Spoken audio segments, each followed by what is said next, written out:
is Gavin Newsom, is he a true believer, or is he just someone that is doing what he's told by like people that know theory and people that know? It's not that complicated. Gavin Newsom is just dumb.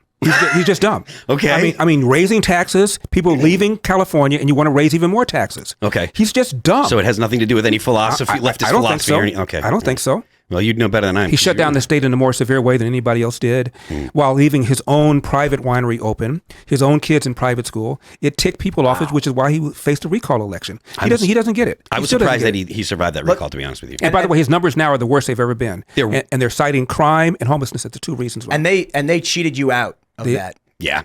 Do you want to break down for us how that went down with, you were running, it looked like you were set up to win. A couple of things happened, Tim. First of all, as I explained in my book, they tried to keep me off the ballot. The first provisional ballot comes out, Elder's name's not on it, even though we did all the things. You're supposed to get signatures and this, that, and the other, and do all the filing. And you have to turn in 5 years of your tax returns. By the way, I think illegally. There was a law that was passed by the California legislature. This is before Donald Trump's tax returns had been illegally exposed, because they wanted him to turn them over. Even the outgoing governor, Jerry Brown, didn't sign it because he thought it was a violation of the 14th Amendment of the Constitution. So Gavin Newsom comes in, signs it, and requires anybody running for president or governor to turn over 5 years of tax returns. We didn't even feel it applied to a recall election, but we did it anyway. You have to do 5 sets, 500 pages and 500 pages. For reasons that still I don't understand, there were 7 pages missing from the second set of the 2. So the California Secretary of State says Elder is not eligible because he did not comply with the requirements. Wow. Even though there's a provision that says if there's a minor error, the Secretary of State has the power to correct that minor error. So we filed a lawsuit. And the judge who heard the lawsuit was a UC Berkeley graduate, not good. Female, not good. Democrat, not good. And up for a judgeship by Gavin Newsom, not good, not good, not good, not good. Wow. It's on YouTube, the hearing. It was about 15 minutes long. And she said to the California lawyers, gentlemen, first of all, the California Secretary of State has the power to correct a minor error. And all you had to do was look at the first set to find the 7 pages that were missing from the second set. You didn't even do that. And secondly, I don't even believe the law applies to a recall election. What do you have to say? And it was over. It was done. Wow, really? So that's the first thing they did. And then, of course, so she cited for you. Right away. Wow. Right away. Slam dunk. Booyah. I told my lawyer that my cousin Vinny could win this case. And he said, all right, hire my cousin Vinny. I said, come back. Come back. I was joking. But the big thing is that in California, we have this endless voting, almost 6 weeks. And during the campaign, I made, in my opinion, one tactical mistake I made was I never said anything at my rallies to go and vote right now. But I knew more people were going to show up and vote on the same day, which they did. Long lines, almost as long as the election of 2020. But they had been collecting ballots for almost 5 or 6 weeks. And there's ballot harvesting. I didn't tell people to do that. Yeah. And we need to get in that game. Yeah. And in California, registered Republicans are outnumbered by non-registered Republicans 3-1. I got outspent 10-1. In comes, and for a while, it was a 2-step deal. The first part is, do you want Gavin Newsom recalled? And if 50% plus 1 said yes, whoever got the most votes on the replacement side would win. There were 46 candidates, including myself, on the replacement side. I got 3.5 million votes, more than almost all the others combined. California has 58 counties. On the replacement side, I carried 57 to 58. The only one I lost was San Francisco, and I lost that by, wait for it, 149 votes. I raised $27 million in 7 weeks. Gavin Newsom outspent me 10-1. And for a while, the first part of the ballot, do you want Gavin Newsom recall, was in the margin of error. They were scared bleepless. Yeah. Big article in the Hollywood Reporter. Gavin Newsom called out all these entertainers to come in. Snoop Dogg tweeted against me. A whole bunch of other celebrities tweeted against me. In comes Joe Biden. He says, Larry Elder is the closest thing to a Donald Trump clone as I've ever seen. I don't know if I should have been... You're the closest thing to a Donald Trump I don't know clone? if I should have been flattered or offended. But Barack Obama cut a commercial for him. Kamala Harris did. That's the kind of stuff Elizabeth blows Warren my mind. did. They all did. And I took one picture of Donald Trump in my life at that time. Both of us had our thumbs up together. I saw that picture over and over and over again. They kept showing it over and over again, and they said this. They didn't say, Gavin Newsom is doing a great job for the people of California on crime, on homelessness, on how bad our schools are, on water management, on fire management, the fact that people are leaving. No, Gavin Newsom, stop Republican takeover. That's what they said over and over again. That was a line. Stop the Republican takeover. No matter how bad things are, Republicans will make things worse. The Democrats haven't run on any of their achievements or anything in almost a decade now. And Phil, I opened my book with this story about what happened after I ran for governor. I go to a restaurant on the west side of L.A. L.A. is liberal. West side's even more liberal. I get there about 15 minutes before my buddy. And there's a table over here with two ladies, and I think they feel sorry for me sitting there by myself. So we start talking. Turns out they're 85 years old. They've known each other since the second grade. One of them was celebrating her 85th birthday. One of them said she's a human rights proponent, whatever that is. And then about 15, 20 minutes into the conversation, she says, wait a minute, I know who you are. You're that guy that ran the recall. You're that Larry Elder. She smiled. She said, guess who we voted for? I said, you didn't vote for me. I said, how do you know that? I said, let's see. We're on the west side of L.A. You're both Jewish. One of you was a human rights activist. You didn't vote for me. And they admitted they had not. I said, well, let me ask you something. How do you feel about the crime?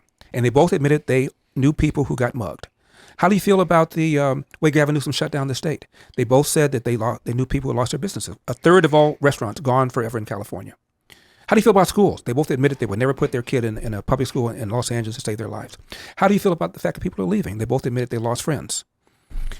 I said, so here we are completing each other's sentences, but you didn't vote for me. Have you ever had a conversation with a conservative Republican before? They look at each other, and they said, we have not. Yep. I also talk in my book about I've got some back issues.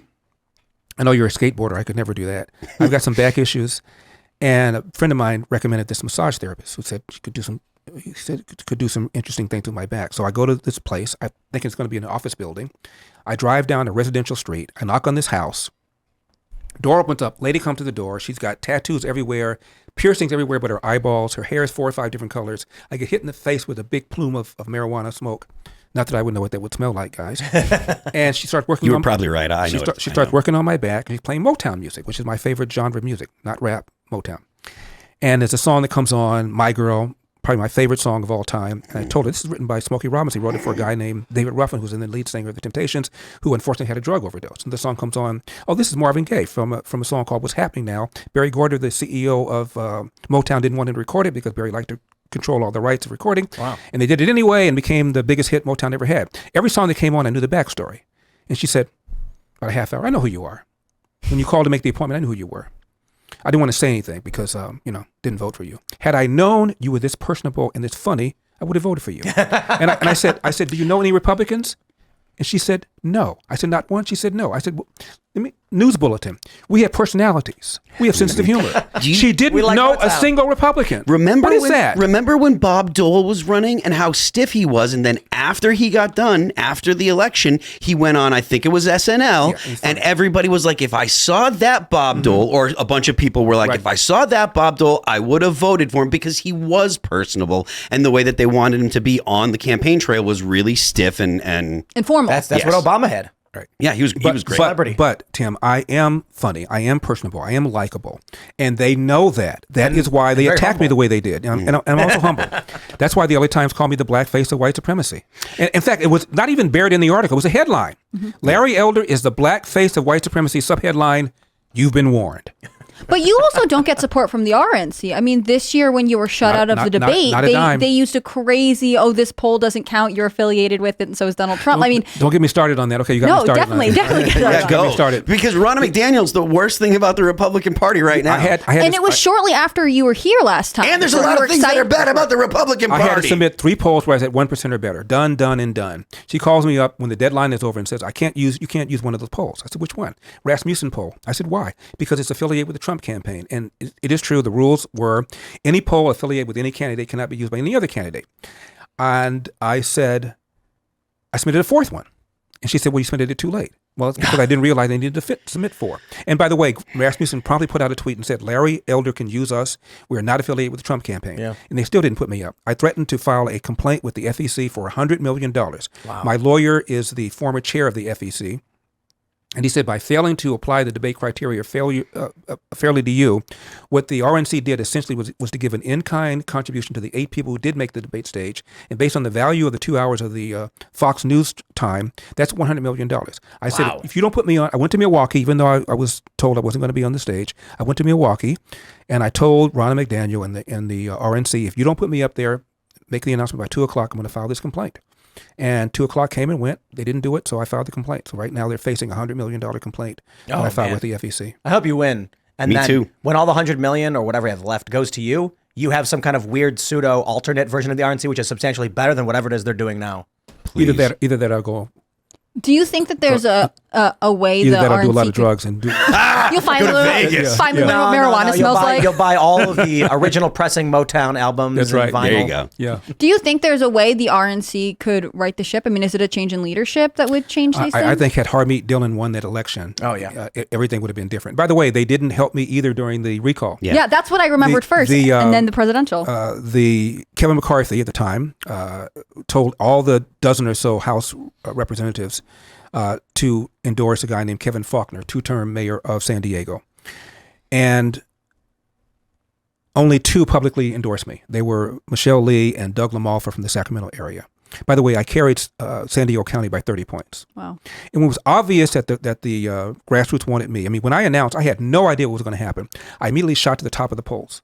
And every time they had a debate, and I didn't go to any of the debates because I was raising money, and also we all knew what the issues were.